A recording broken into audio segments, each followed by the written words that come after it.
Oh, they're suddenly waking up now. Oh, fine. Waking up in the innuendos. Yeah. No, but I mean, vocal, I mean, the accents, things like that. Are you able to just do anything? Yeah, I enjoy accents very much indeed, actually. And because when you spend your life traveling all over the country and you spend a week or a fortnight in a certain town, you end up talking like them, you know. So at the moment I'm in Birmingham, so sometimes, like, you know, I start talking like, I can't help it, like, you know. I keep saying, ta-da, repeat, you're right, or I died because of God, we got no money, like, you know, you get the bargain upon a bunks and a bag of scratching, Jimmy, all right, talk, you did, I do it all. But that's more black country, but everybody, a lot of people seem to think that in Wales we have, you know, one accent, you know, which is, you know, good morning, campers, and it's not really like that.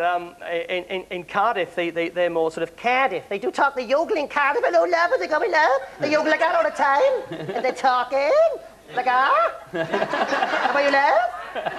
And that's right, yeah. But what I find interesting, though, if you think of a map, yeah, you think of a map of Great Britain, and if you find northwest Wales, which would be Anglesey, I find that accents actually intermingle with each other. So in North Wales, Anglesey, they'll sort of go, yes, I come from North Wales, yeah. They say, yeah, at the end of everything they say, yeah. Then the more you go, then further east you get to Llandudno. Well, it's more in front of the mouth, like that, in Llandudno. And then you go to Rill, and then they start to stop everything they're talking about the Rill. Then once you get to Rill, you find yourself going to Flint's, and then they start talking like that. Then the more you out to Flint's you go, like you're in Birkenhead, and all of a sudden you're talking like that, mate. All right, yeah. I don't know, like, great. And so forth, you know. Oh, yeah.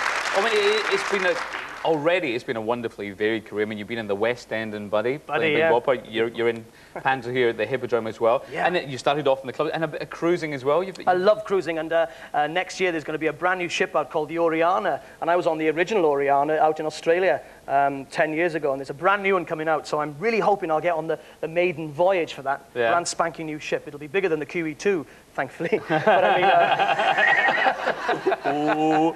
yeah. So were you successful the last time you were on the Oriana? Oh, I started off as an entertainment officer, and my job to do the 24-hour job, really. You spend your life going, morning, morning, morning, morning, I trust you slept well, oh, hi. Perhaps you got in about, you know, 6 o'clock in the morning, eating breakfast at 7:30, but you've got to keep perky all the time. And one particular instance was, I don't know what you're like, do you forget names sometimes? Occasionally. Yeah. George. Yeah. Well, the thing is, Judy, she's my mate, Judy Spies. I love you. Hi, Jude. So anyway, yeah. So I'm on this ship, Ross, and it was cabaret time. So I come out, the band played dan dan dan dan dan dan dan. Then I went, hey, good evening and welcome. It's cabaret time here in the Plymouth Room. We have a great star for you tonight, a man who needs no introduction whatsoever. It's a privilege, a pleasure, and an honor to introduce him to you. We've had so much fun in rehearsals, and I know that you're going to enjoy him so much. Pretended that the band wanted to talk to me, and I said, what's his name? They went, Mickey Mouse. Oh, that's a good one. I'll have to try and remember that one. Anyway, ladies and gentlemen, no further ado. And I pretended to swallow the fly, and I ran off into the wings, and I said, I'm so sorry, I'm so sorry. And the man I was about to introduce was actually a big star called Wayne Cornell in Australia. He's like Frank Sinatra, Wayne Cornell. I went, I'm so sorry, what's your name? He went, Wayne Cornell. And I went, I'm so sorry, I'm sorry. I went, can you believe that? There I was, about to introduce the cabaret, and there I was, just I swallowed a fly. Happened to anybody, but onwards. Well, here he is, ladies and gentlemen, the fabulous Mr. Jack Parnell. That's a true story. Oh. We mentioned briefly the panto there, and it's a rip-roaring panto. Yeah. And you storm them with Nessun Dorma. This man sings Nessun Dorma. But this is true, and I've heard that the people who don't believe you're singing, they think you're miming. Yeah, that does actually...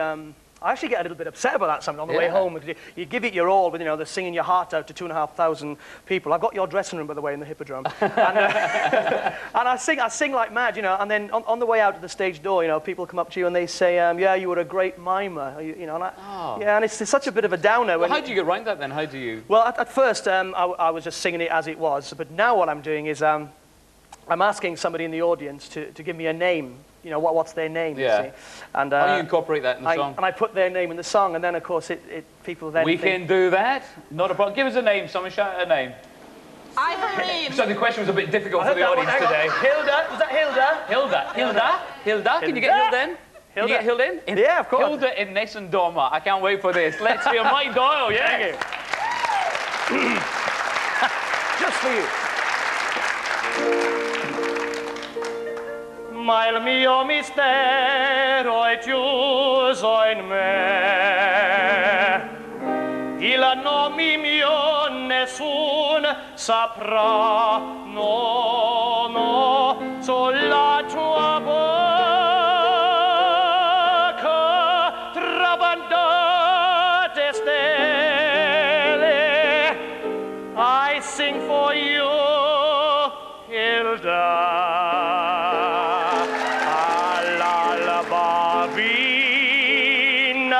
Vinacierò, vinacierò, vinacierò.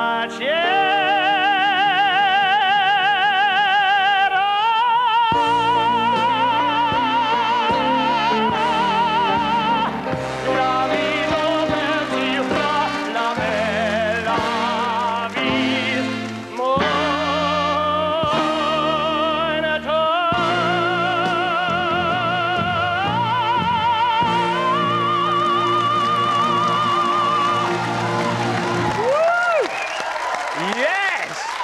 Mike Doyle. Thanks very much. Brilliant. Don't go yet. Oh, wonderful stuff. Oh, phew. Frightened to open my mouth after that. It's wonderful. Thank you, Mike Doyle. Now, there's an old showbiz gag. The last time I played this theatre, they gave me Wendy